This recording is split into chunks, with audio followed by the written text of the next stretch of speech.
Aleykumussalam Rahmetullah. Qardaş Soy deyir ki, zəhmət olmasa Zuhruf surəsi 56-cının təfsirini izah eləyərdiniz. Yəni Zuhruf surəsinin 56-cı ayəsində Allah Taala deyir ki, biz onları yəni özlərindən sonra gələn bir qövm üçün, yəni ibrət kimi, yəni elə ibrət elədik ki, ibrət götürsünlər ondan. Bu ayədən də 56-cı ayədən əvvəlki 55, 54, yəni ta ki 50 48-49-cu ayəyə qədər burada əsas da məsələ Firondan və onun qövmündən gedir.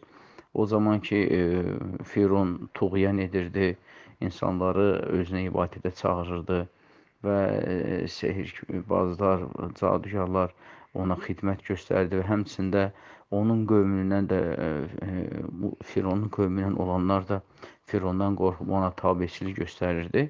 Və bu baxımdan da Allah Subhanahu taala bildirir ki, biz onları ki o zaman ki suya qərq elədik, batırdıq. Sonraki ayədə Allah Taala bildirir ki, yəni bu eldiklərimiz biz onlardan sonra onlardan ibrət alsınlar deyə bir ibrət kimi elədik.